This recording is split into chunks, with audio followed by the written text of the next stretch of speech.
Hey, and welcome to my annual favourite movies of the year list. As a YouTuber, you are obligated to do one of these. You just have to. I'm sorry, but here we are. It's kind of part of the ritual, or else, I don't know, the world will explode or something if I don't talk about my favourite movies of the year. So yeah, these are my favourite movies of 2022. I will say that there are going to be 30 of them. This isn't just a top 10 list because I think this year has been just that good, and I didn't know what to cut, so that's what this is going to be. I also have to say that Avatar 2 will not make it on this list, nor will Top Gun Maverick, because I haven't seen it and I don't care. Avatar 2, I hated. They won't be there, so if you're waiting for them to show up, they won't. Sorry. This is my subjective list. That's kind of the whole thing. It's not an objective thing. This is just what I think. And keep in mind that I am an ever-changing being. I might feel differently about these next year, next week, maybe even tomorrow. That's just how these things naturally go. Let's get to it. And it's already a cheat right at the first one because number 30 is an equal, it's a tie between Texas Chainsaw Massacre and also The Adam Project. And I know that those are totally different movies, but I didn't know which one to knock off, okay? So they're both here. Let's talk about it. First up, Texas Chainsaw Massacre. This movie is pretty stupid, but it has that cool scene where they are on the bus and Leatherface is just killing everybody, just an entire crowd. And what more could you really want from this sort of movie? It's just, you know, it's fun. It's not that serious. Maybe other people feel like it ruined the legacy of everything that the whole series had going for it or whatever. That might be a possibility. I don't really care. I had fun with this movie, whatever. And I feel much the same way with the next one, The Adam Project, which was just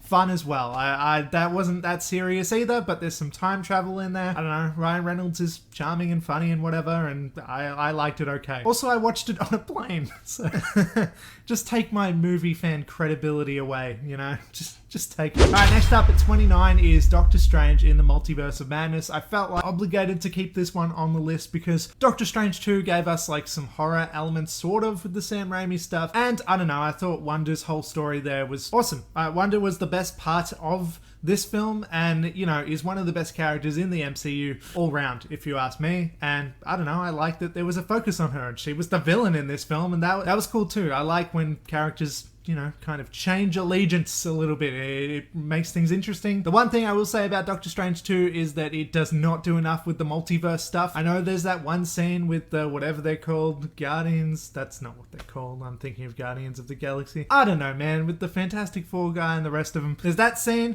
and that kind of has fun with it, but apart from that, they really do fuck all with the multiverse stuff. Next up at 28 though is The Black Phone, which I gotta say is just a really solid horror movie. It's a little basic. There's not a lot to it. There's not a lot of kind of things to, I don't know, metaphors and stuff to read into. The Black Phone is just as basic as a horror movie can really get, but executed really, really well. It's just, I have no complaints about it, but I don't think it was like the best film of the year. I thought it was pretty fantastic, and if you're not really into horror, I think The Black Phone is a great kind of horror movie for people who are easing themselves into the genre, if that makes any sense. It's a good introductory thing, I think, because it's not that scary, but there's some creepy shit in there, of course, like the grabber. That dude's definitely creepy, and great performance from Ethan Hawke and all that stuff. It's a pretty great film. It's just not mind-blowing, so it makes it at 28. It's still one of my favorite movies of the year, but it's quite high up there, or low in the ranking. So, yeah. Next up at 27 is Fall. Fall is that movie where they're up high on the tower and they're gonna fall. Oh no. There's some cheesy shit in here, like the main character's husband dies at the very start of the film, and she kind of like, I don't know, it's like trauma and stuff, but it's like trauma done to the most basic level it can be done. Like, it's not the deepest film, and it does throw some stuff in there that I thought was unnecessary, where it tries to throw some twists and turns your way that I thought was kind of dumb, because it's just meant to be like a survival thriller type of movie, and I'm like, you really didn't need to put some of those things in there. If you've seen it, you know what I'm talking about. But overall, I think it's pretty damn effective. It gets you all dizzy and feeling scared of the heights and all that shit. That stuff was super effective. And I watched a behind the scenes thing on this actually, where they actually did stuff, practically quite a lot of it. They weren't up as high as depicted in the film, but they were up high and they were doing stunts and all that stuff, and that makes me just kind of respect it a bit more, if that makes any sense. Then at number 26 is Barbarian, and that's going to be a hot take right there. I know that's going to be kind of controversial to not have this as like in my top 5 of the year or something, but Barbarian, man, Barbarian, I think is a fantastic film. I'll say it. I actually quite love Barbarian. I think the execution is really fantastic. I love the whole Justin Long reveal, all that stuff that happens there with the, well, you know, if you haven't seen it, I won't say. But I thought this movie was really fun, especially the first setup, the like first half hour, which was honestly one of the most effective horror shorts I've ever seen in my life. From then on though, I feel like nothing really comes out of it. That's surprising that much more. That sentence made no sense. But basically, before going into Barbarian, because Australia got this a month or two after everybody else, I was promised for a few months there that this was the most shocking film of all time. It's gonna blow your mind, and once you think you have it figured out, it's gonna pivot. It's gonna go in a completely different direction. It's gonna be so different from what you thought it was gonna be. I watched the film expecting this to be the case. The first reveal happens, which I thought was great, and it doesn't really do anything else from there. It's just the movie that it is, and it let me down for those reasons, and maybe that's unfair, maybe that's me putting the whole expectations thing too heavily on there, like for the film itself, because it is a good movie, but to me, I just thought it wasn't that shocking, and it wasn't that great, in my opinion, in comparison to what everybody else has been saying for the past few months or whatever. I think Barbarian is good, but I don't think it's the best fucking movie of all time. My wife reckons it's a movie for people who aren't into horror, like it blows people's minds if they haven't watched many horror movies, and I think that's a pretty good analysis, so I don't know. Next up at 25 is Glass Onion, which I just thought was pretty fantastic. I mean, it was about as good as Knives Out, really, and it was pretty similar. There's a whole new mystery and stuff, and I didn't see everything coming, and I didn't quite understand everything happening. I really had to figure it out, and I don't know, it was funny and stuff. I liked it quite a bit. It's all about how rich people are douchebags and all that stuff, and I liked it. Next up at 24 is Bodies, which is actually fairly damn similar to Glass Onion, but with a little bit more of a slasher focus on there, where it's about douchebag rich people, and there are people getting killed and all that stuff, and there are twists and stuff these are very similar films. I didn't realize until this very moment. Next up at 23 is Deadstream. Deadstream is a found footage film about a guy who goes to a haunted house and all that stuff, but then it turns out to be real. Ooh. And as generic as that sounds, I love this movie. It goes for much more of a satirical take on the kind of YouTube vlogger persona, makes fun of that kind of person quite a bit, and I appreciated that. And I just liked that it was kind of a lighter take. It had a lot of fun, like, practical effects. They didn't look particularly real or believable, but they were over the top and fun. And I just thought that this was a movie that didn't take itself too seriously, but it also commented on things like the whole cancel culture shit and whatever, all that stuff. It was interesting. I liked it quite a lot. Then at 22 is Don't Make Me Go, which is a movie starring John Cho about him road tripping with his daughter who has cancer. It's definitely like one of those movies where it's just like you're going into this expecting things to be sad, and yeah, sometimes some things get sad, okay? But it's a pretty damn good, like, human film that I really connected to quite a bit. I liked this movie a lot, and it's quite a huge recommend coming from me, to be honest. I don't think this is a movie that anybody's talking about or has talked about at all, and I thought I wanted to put it on the list for that reason, because I actually think it deserves it quite a bit, even if it's not in my top 10 or anything. It's still fairly damn good. Then at 21 is a very recent one in Violent Night, which, you know, I don't know, it's just a dumb Santa killing everybody type of movie. It's much more of an action movie than a horror movie though, which I was kind of half expecting it to be more of a horror movie when I saw, you know, the poster and everything, but then I watched the trailer and I'm like, oh, okay, it's more like John Wick than Friday the 13th. A little disappointing, but then I went into it and I'm like, nah, this isn't disappointing. This is fucking phenomenal. I quite like Violent Night. I think it's going to be a movie that I watch annually for Christmas, and yeah, that's kind of fun that there's a new Christmas classic in 2022. You know, only time will tell. Will I actually remember to watch it? Will I care about watching it in the next coming years? Maybe not, but for now, I kind of think this has the potential to be a Christmas classic. Then at number 20 comes Men, which is probably the most interesting movie that I watched this year. Not my favorite movie, but the most interesting. The one that had me talking about the film most, because you know, I was about to say I wasn't sure what it was going for. That's not true.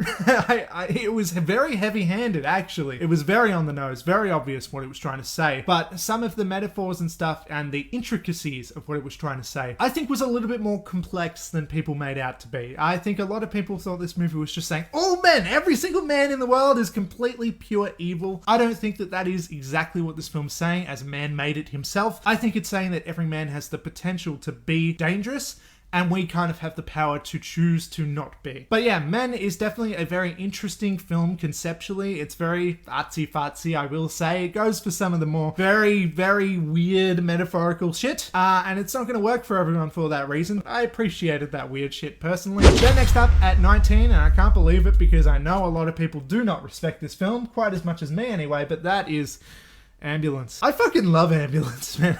Ambulance does have some issues, I will say. There's some really weird humor in here that doesn't really work with a lot of the side characters that all get way more like of speaking roles than they deserve, all the cops and stuff chasing the main characters. And there's definitely like this macho man military kind of focus there where it's like Michael Bay, you know, it's his whole weird thing that he does, and he gives side characters all these jokes that don't need to be there, and it feels a little bit sexist, but it's like just on the level before it gets there. But if you ignore that shit, I think this is a fantastic action kind of thriller. It's more of a thriller than an action movie, sort of, apart from like the opening robbery part that happens when they're in that ambulance leaving from the cops. You know, Jake Gyllenhaal and his brother, I don't remember the actor's name, but it's the dude from the Candyman remake. Pretty much from then on, it's just about them two bonding in this highly, highly, highly stressful situation, and the whole thing kind of feels like Uncut Gems, but in a car chase in an ambulance instead, because the whole thing, it doesn't fucking stop. It's a relentless action film that I thought was just really, really exciting and done really well. I love Ambulance quite a bit. Then at 18 is a movie that you have not heard of called Wormwood Apocalypse. This is an Australian zombie film, and it's actually a sequel to another movie that came out a few years ago called Wormwood Road of the Dead. And these movies are absolute cheese fests. They are absolutely over the top, insane horror films that aren't afraid to get bloody and everything, but they also have a very Australian sense of humor that I just highly appreciate. Next up at 17 is The Unbearable Weight of Massive Talent, which stars Nicolas Cage as Nicolas Cage and Pedro Pascal as this dude named Harvey, and it's about their just best friendship. They are BFFs forever. It's beautiful. It's so wholesome, but this movie is also about spies and shit, and it's an action movie as well, and it's just kind of stupid, but their friendship is like something to aspire to. They love each other so much in a very like in a platonic way. It's just it's the kind of thing you don't always see depicted in movies, or especially action movies, where it's just these two guys. They don't have romantic feelings for each other, but they just love each other wholeheartedly. And it's so funny. It's so funny. I like it. I like it a lot. Their friendship is just so nice, and I appreciate it a lot in this movie. I saw this with one of my best friends, and it was all about best friendship, and it's just kind of nice. It's a good memory for me. Next up at 16 is Scream 5, and I know that this seems kind of low on the ranking because, you know, Scream, it's like the big, you know, it's one of the big ones. It's one of the classic slasher franchises. And I will say that I think that it's really good. I liked it a lot. I don't really have any complaints about Scream 5. It just didn't really make it into my top 10. It was good. It was good. No, it was good. I feel like I'm downplaying it. I did make some choices to kill certain characters that I was furious about a little bit. But apart from that, it's just another Scream movie, really. It doesn't feel all that different from the rest of them. Like, I do think the original Scream is the best one, but apart from that, every Scream sequel pretty much holds up there in terms of quality in about the exact same way. I feel pretty similar about all of them. I know a lot of people think 3 is pretty shit. I think 3 is good. 2, 4, now 5. They're all just good. I feel pretty similar about them all. I think they're all solid. I like them quite a lot, and Scream, with all this, is probably one of the most consistent slasher franchises out there. And so at number 6, I have some high expectations, I gotta say, because all of the Scream movies are pretty fantastic. And yeah, it's my 16th favorite movie of 2022. Next up at 15 is Not Okay, which I think is a movie that's not going to appear on a lot of people's favorite movies of the year list, because, I don't know, it's not full of action, it's not full of suspense in particularly, or anything like that. And I do also have to make the comment that, it's all about young people and social media and stuff, which some people feel like is annoying when it comes to film and everything. I just feel like there's a lot going for this movie that isn't going to be appreciated by particular demographics, older people, maybe men, maybe, I don't know, all that kind of stuff. There's not going to be a lot of people putting this on their favorite movies of the year list. That's all I'm saying. But I think that Not Okay was very interesting, how it explored social media and kind of this whole entanglement of lies that the protagonist finds themselves in when they lie about being in a particular location that then gets an attack by terrorists on it, and then she has to kind kind of scramble her way out of this entanglement of lies, and kind of fails to do so, and kind of succeeds in certain ways and learns things about herself and stuff. And it's a pretty damn interesting movie. Next up at 14 is Orphan First Kill. Now, Orphan is a franchise now, I suppose. Orphan, though, the original Orphan, was a movie that I, for a decade, have always thought was just completely stupid. I only remembered the twist at the end, which I won't spoil here, but that is the only thing I remembered about it, and I didn't really remember the context. And I just thought of Orphan as a very dumb thing that I didn't really highly respect. Then Orphan First Kill was coming out, and I watched the first one. I rewatched it just, to go into the sequel, and I have now officially fallen in love with this Orphan franchise, or these two Orphan films. They are so fun, and Esther the Orphan is just this little shit who I adore. You love to hate her because she's such a little smartass who weasels her way out of every situation and outsmarts everybody, and also kills a bunch of people along the way. It's just, I didn't realize how much these movies would be for me, but they really, really are. I quite like these movies. And Orphan First Kill, I might just like more than the original, actually. You kind of think that like the whole reveal with the first one has given all of its cards away and there's not much that it can do in a sequel, but it still manages to surprise, and I think that First Kill is maybe better, even though it's a bit of a dumb title because it's not her first kill. What's up with that? Anyway, next up at 13 is The Batman, which I think is going to definitely be considered a classic in my mind in years to come, because The Batman, I watched it twice now. It's highly, highly impressive, and I think it's one of my favorite depictions of the character of Batman. Just all in all, really, Robert Pattinson as this character I think is fantastic. Sure, his Bruce Wayne is a little surface level. It's just like, shy emo boy or whatever, but like, I don't know how that was an emo boy, that impression I just did then, but regardless, this movie's fantastic. Then next up at 12 is Bullet Train. Now, Bullet Train is just another one that is really, really fun and silly and stuff, and I feel like that covers a lot of the movies on this list, to be honest. That makes me feel a little bit stupid. But I feel pretty similarly about Bullet Train as I do Violent Night, Wormwood Apocalypse. These all kind of scratch the same itch. Bullet Train is just a fun, weird, high-paced action film, all set on a train, a bullet train.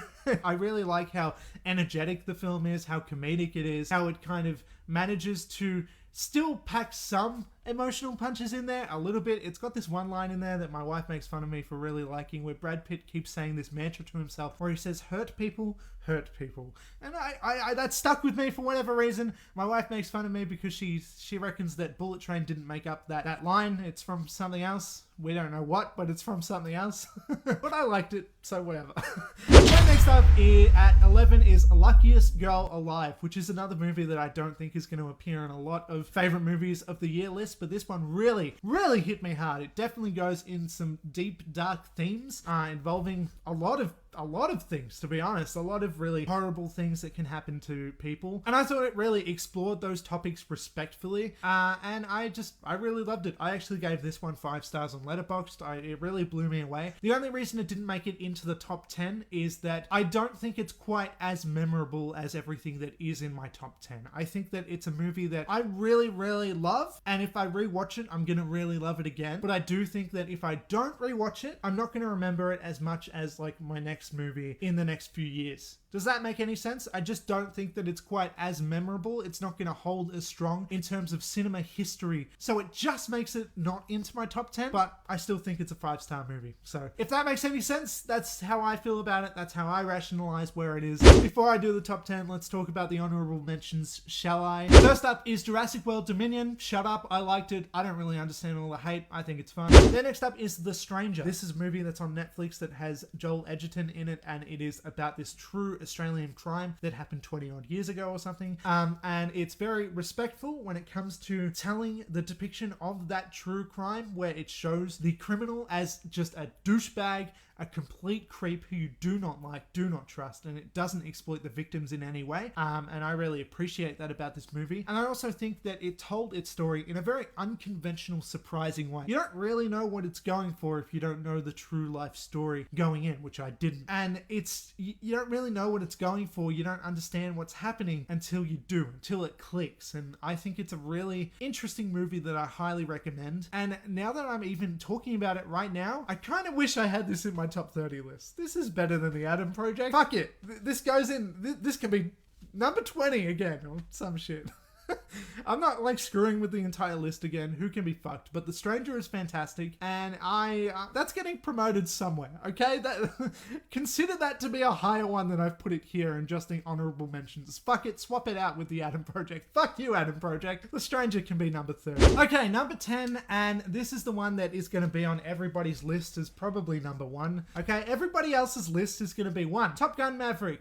2, The Batman. 3, Everything Everywhere All at Once. But for me, Everything Everywhere All at Once makes it at top 10. Now, I love this movie. I think it's probably the most creative one on this list, if I have to give it any credit. But I do think it's a little bit overrated. I do think that it does steal from other things, so it's a little bit less creative than I'm even giving it credit for right here. It steals from The Matrix. It steals from, I don't know, other things.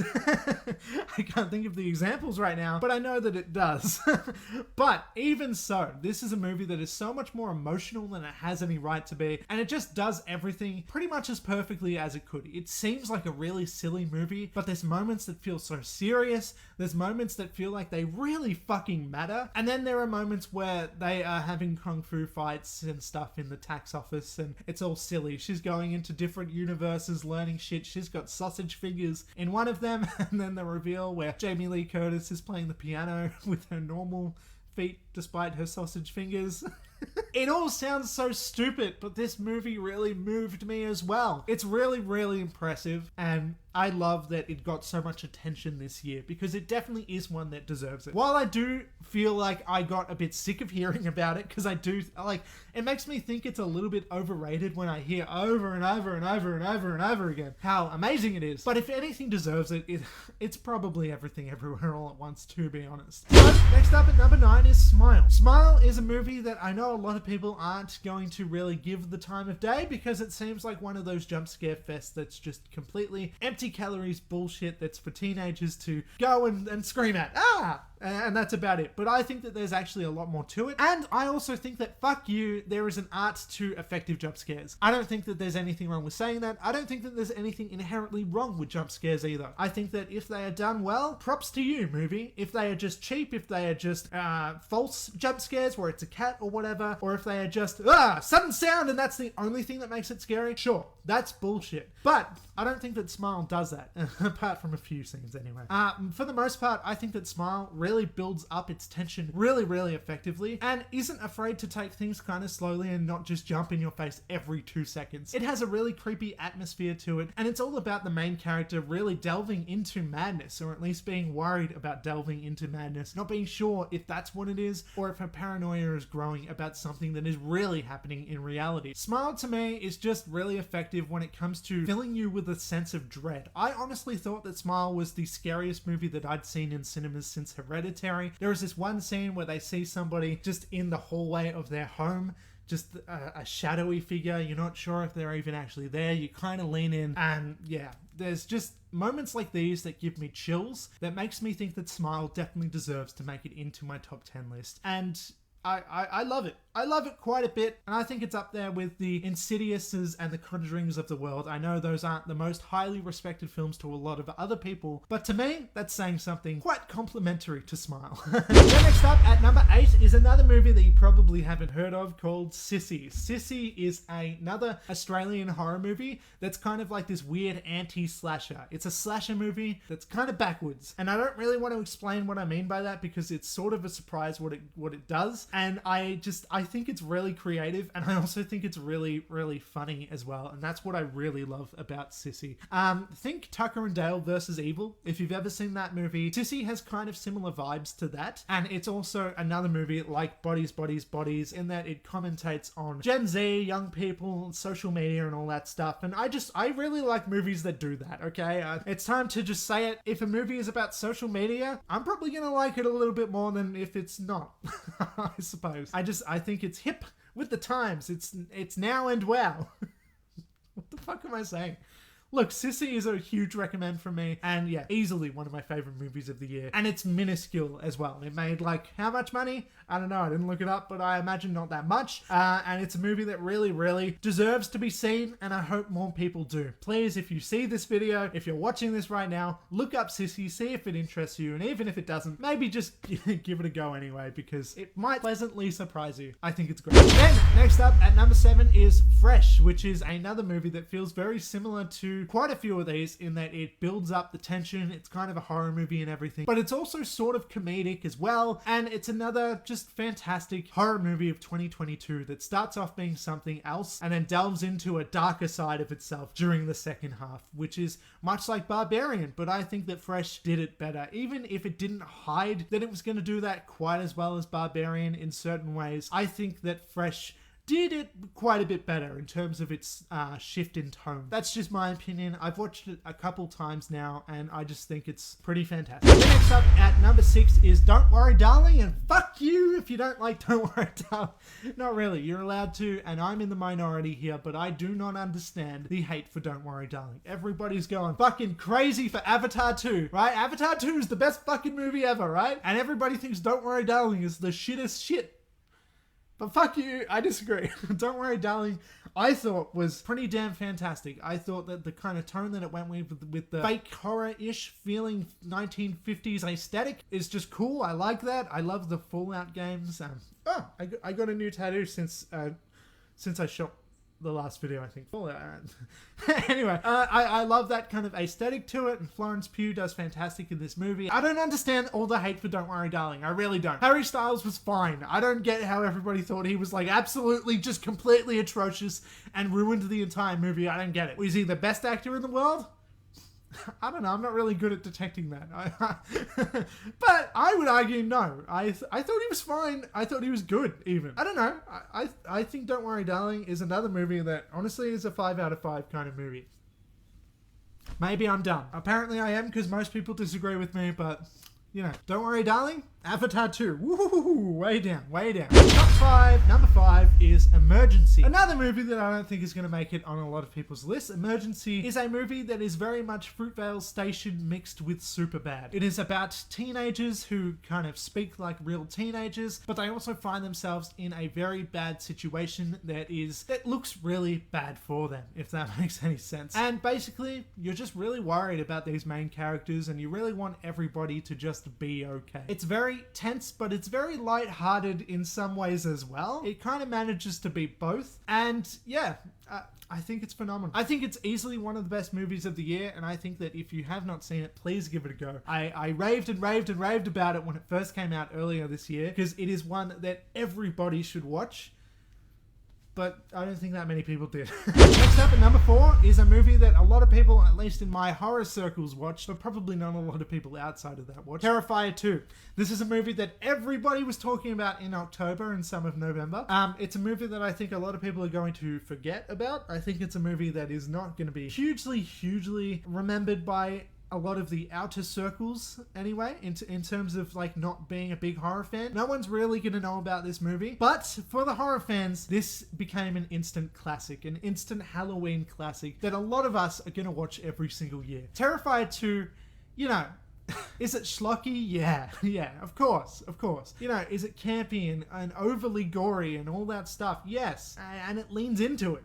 It leans into it and it has fun with it. Where I thought the first Terrifier really lacked in terms of having me care or having me be worried about the main characters, because really they had no hope, and it just felt really nihilistic and it felt really dark, and I didn't like the first one because it just felt really mean-spirited and gross. Terrifier 2 changes that around with a great character arc. It turns it into a film that actually has a protagonist, a final girl, all that stuff. And it's also a movie that uses Art the Clown, the villain, a little bit more sparingly in comparison to the first one. He's not in every single scene. He's in every third or fourth scene. And he's used really well. Art the Clown is just such a delight as he kind of fucks around with his victims before killing them, as he has a bit of fun. You kind of laugh with Art the Clown, even though you are concerned for the characters that he is about to kill. This movie is also extremely bloody, and reportedly a bunch of people vomited and had to leave the cinema and all that shit and whatever. Maybe that's a bit of an exaggeration. But it did definitely push the limits at least a little bit. And yeah,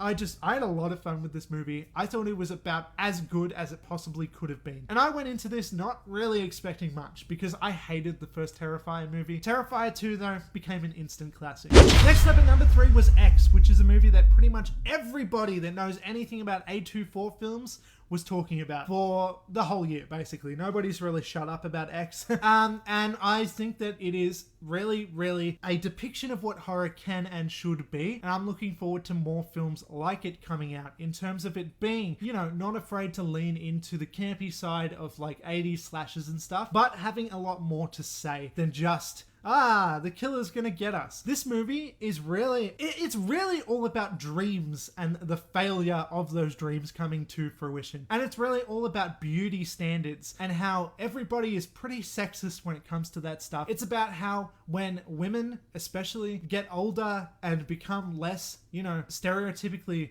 beautiful in society's eyes, how they kind of just get tossed to the side. Nobody gives a shit about them anymore. It's all about how old people aren't really hugely respected. It's really a very interesting film, just mostly about the villain of the film named Pearl, who had a movie made after her about her after this film, which I still haven't fucking seen, by the way, because it still hasn't been released in Australia. Fuck you, Pearl. It makes me so mad because that would probably be on this list if I've seen it, but I still haven't fucking seen it. Anyway, X, though, is really all about the comparison between these kind of younger people and the older people and how they treat each other, what their expectations are for each other. And it definitely is very much about a bunch of losers, really, who are aspiring to be better, who want to be, you know, rich and famous and all that stuff, but just aren't there.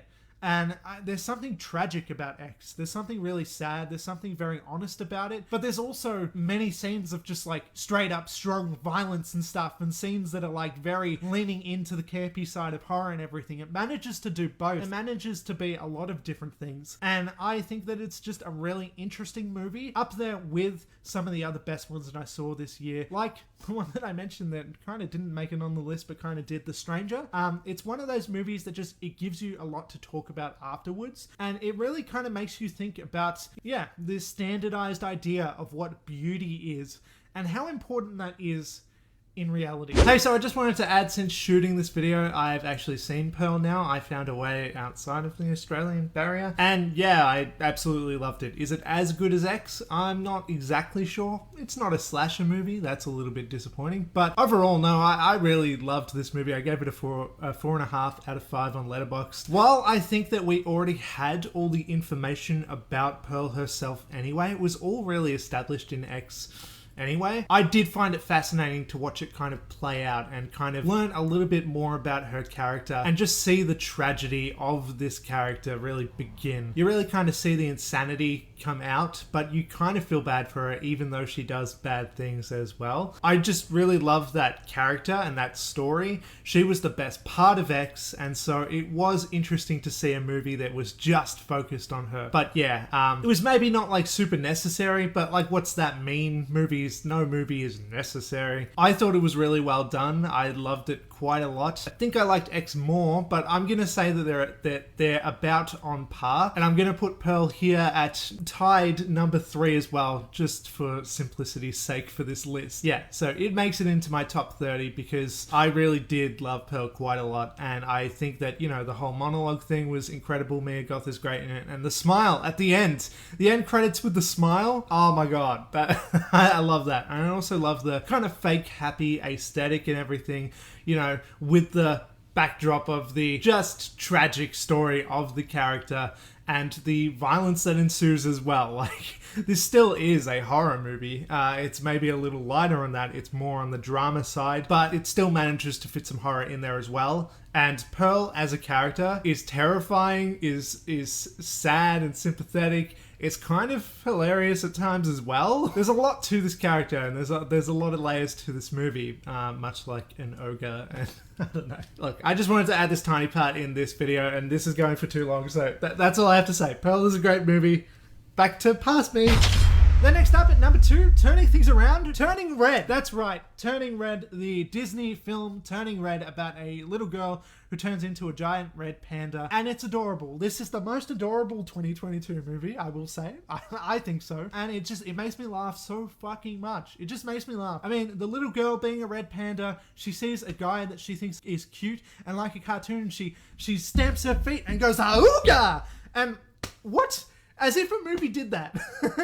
I just love it. This is instantly a rewatchable classic to me. I've already watched it a few times. I know that I'm going to be watching it many more times as long as it stays up on Disney Plus anyway. I don't know. Maybe you weren't expecting me to say Turning Red was one of my favorite movies of the year, or maybe you were because you watch my channel and you know that I've mentioned it quite a few times this year, but here it is. I know. A lot of my favorite movies, especially in my top 10, are horror movies, but Turning Red, man, I love Turning Red so much. Then, at number 1, my favorite movie of the year, and you probably already saw this coming if you do watch my channel, and that is The Menu. The Menu is easily my favorite movie of the year, to be honest. I say easily. Turning Red and The Menu are probably movies that I like about on par. They're just such different films.